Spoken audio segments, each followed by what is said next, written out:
Thank you. We'll start here and then go back. Oh, sorry. Okay. My name is Klaus Ludewig. I'm from Mobile Geeks from Germany here. And first of all, I'd like to say thank you to you for the interesting information about the ID, as well as the ability that I have the chance to be here today. So it's an honor for me. And the first question is, you've mentioned that the first edition of the ID.3 will be coming with the standard navigation system. So does that mean that for the base model, the navigation system will be an extra option so that customers need to pay extra for it? The second question is about connectivity and updates. Will it be possible to update the standard infotainment system over the air via navigation services, via multimedia services like Spotify and so on? The third question is about voice control. Will it be possible to install and use some popular services like Amazon Alexa in addition to the Volkswagen voice control? Thank you. Okay. Let me start with functionality at production beginning and at handover of our customers. The ID.3 first editions will all be future-proof. So the hardware and software that actually is required to be over-the-air updatable, or actually at the dealership updatable, is going to be provided with the first car that we hand over. That's the important piece. So the car is future-proof. As we develop our software and our software stacks, the car can and will get improved. There will be some software pieces which can be updated over the air, and some other ones which we will update in dealer. So the first pit stop that we have provisioned is actually in dealer to enable the over-the-air functionality. I've already mentioned that. Now, the online connectivity features is navigation and speech. That's online. So it's not an offline navigation, it's an online navigation.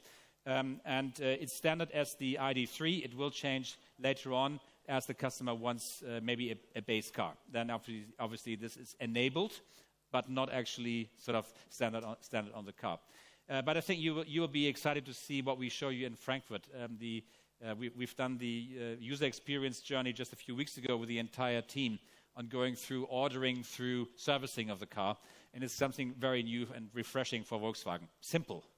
It's not exactly the second name that we have, but we want to be simple, straightforward, easy to configure. Something very new for us. Thank you. We have a few more there.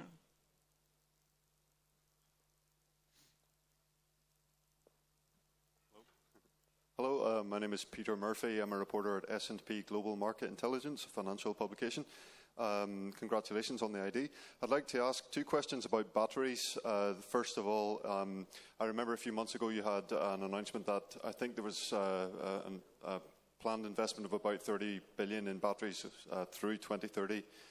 Does that mean that you've done everything that you need to do to guarantee the supply of battery cells and that that's no longer really an issue? And the second question is about the after the car's useful life. How much of a plan is there, at Volkswagen and throughout the industry in general, or through governments? Once the car leaves the showroom, is the battery kind of out of Volkswagen's hands, or is there any kind of responsibility for the manufacturer to see what happens at the end of its life? Okay. So let me start with the end. It's the recycling piece. Obviously, we as a team will be responsible for recycling. In today's world, we are already. And I think just to give you a figure, only 30% of the cars return to our hands. 70% go elsewhere. They don't return to us. We do regard the battery to be an asset of the future, not a problem of the future. So we are investing heavily into recycling technologies. of bringing back the raw materials from the material grid. We've just mentioned cobalt and other sort of raw materials which have high value, and we should bring them back and reuse them actually in future. There will be a second life use of the battery. So even though the car the battery might be run out of production, out of service in the car, it will be a great battery for a house operation. To be put into sort of a house battery system. So we don't really think that batteries per se in future are a huge problem. They're more of an asset than an issue. But obviously it is some time before we have larger volumes of batteries returning to us.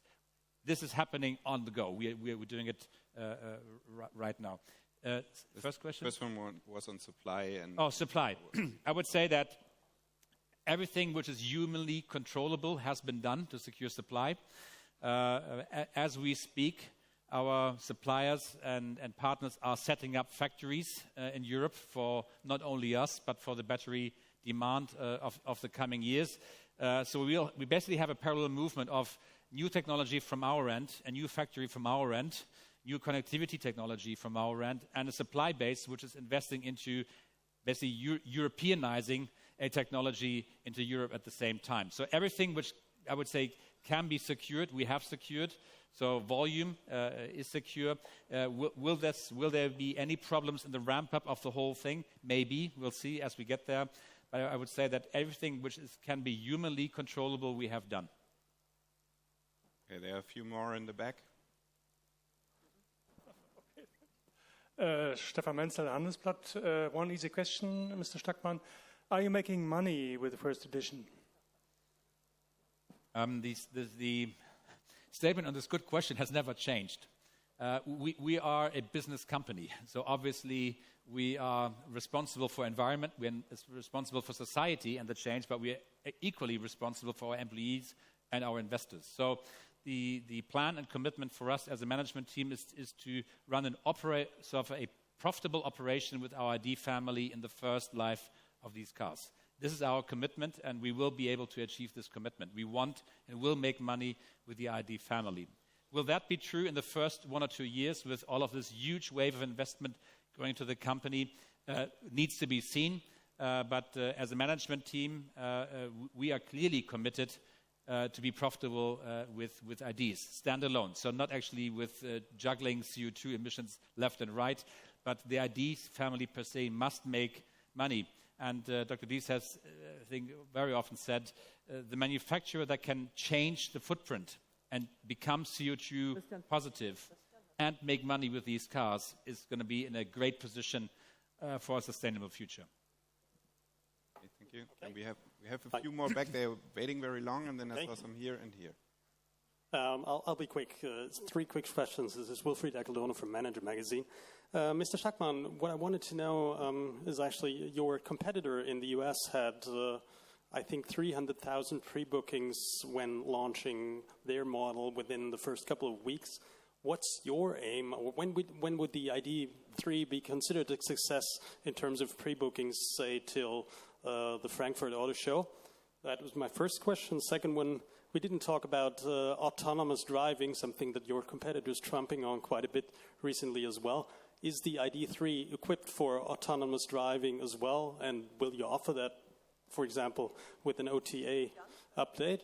And the third question would be, well, we've heard quite a bit about numbers and prices and things like that. What I missed a bit was some idea about novel ways to actually sell a car. What you told us about was pretty much the old model of selling a car to the customer. Some of your competitors offer, for example, subscriptions, other mobility services. Can you maybe explain a bit as well where you want to take the ID brand to in that terms? Thanks. Okay. Again, I'll start with the latest part of your questions. Obviously, we are innovating distribution as we speak. And as we get closer to launch and putting real orders down, we will reveal the full strength of our ID distribution modeling that we've done. So you should expect very innovative schemes from the Volkswagen brand in relation to ID. It's a unique opportunity to change the way we act in front of our customers, and we'll see multiple ways of being able to own or use basically the ID in the future. It's a unique opportunity for all of us. Autonomous driving? So, autonomous drive. I think the car is equipped with capabilities that reach to level 3 in the future. We are actually quite skeptical on timelines to get to full autonomous drive, ID.3, level 5 systems. And I think all that deadlines and timelines that we've seen so far have been broken.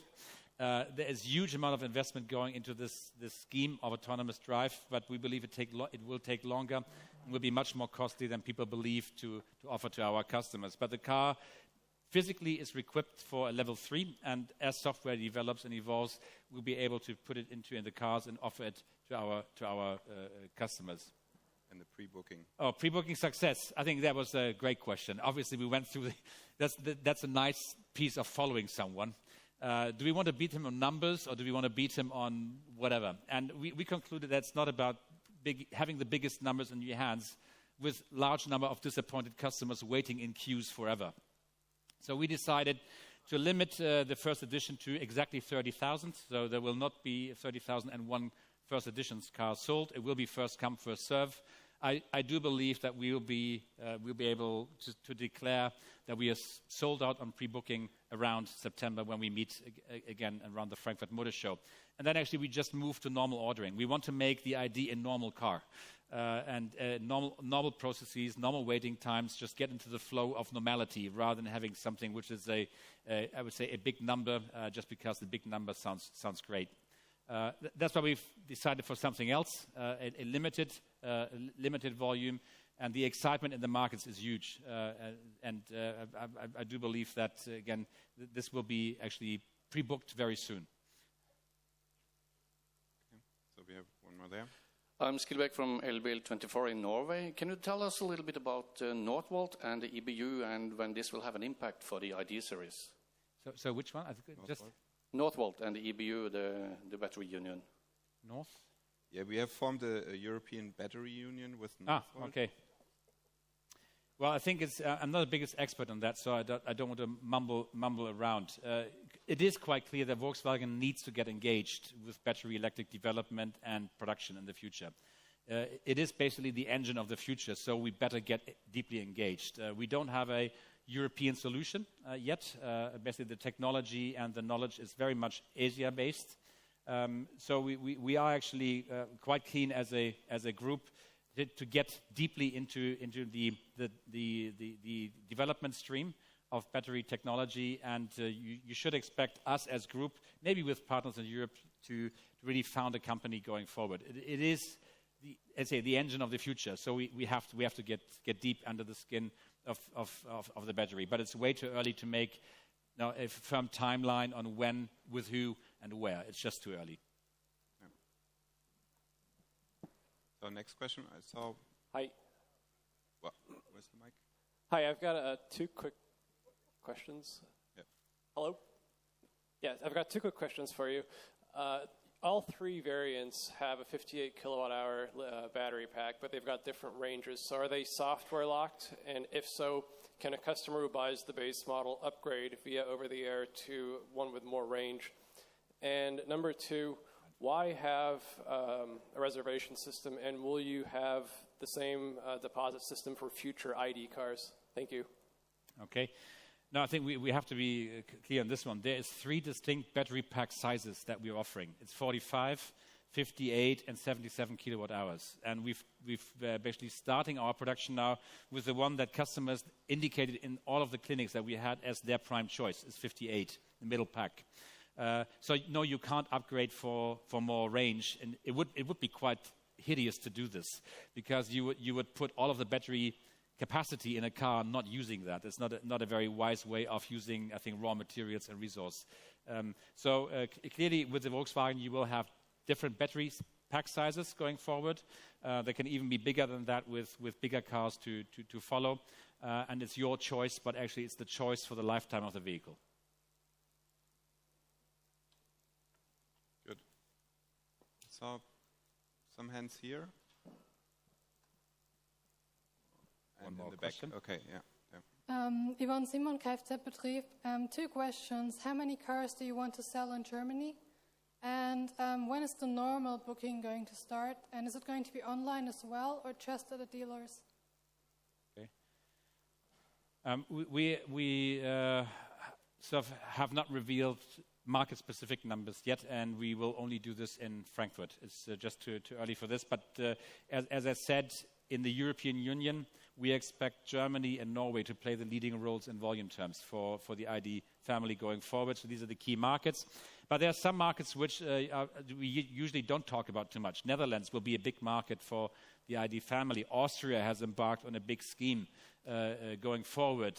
Ireland has declared to go CO2 neutral in a short time frame. So I think it's very difficult to see where the momentum flows. I would expect Germany and Norway to be the biggest in volume terms, but we will see some major surprises in the European Union. China is much simpler. It's one market, one regime, one idea, and they will go electric very, very soon. And dealers. I mean? If it's only dealers, only online. That's the second question. No, it's okay. Okay. Please, go ahead. Yep. Hi. Just a bit of clarification. The model, this one, the 3, because I'm familiar with the names Cross and Buzz, the camper van. Is this kind of the electric Golf of, you already have an electric Golf, but is this going to be the top seller, the one we see behind you, the highest volume ID car? And the second question is, what will you call, or what will happen to this ID brand once Volkswagen is electric cars, or most of your cars are all electric anyway? The ID.3 will play a major role, region by region. So it's going to be a key car for Europe, because the European car industry especially is working around this compact hatch segment. You could call this a compact hatch. Once you sit in the car, you feel very different, because it's a different drive feel, it's a different space feel in that car. But I leave that to you when you see the car, how you want to call it. It is compact on the outside, with huge amount of space on the inside. And it will be a key vehicle for this turnaround in Europe.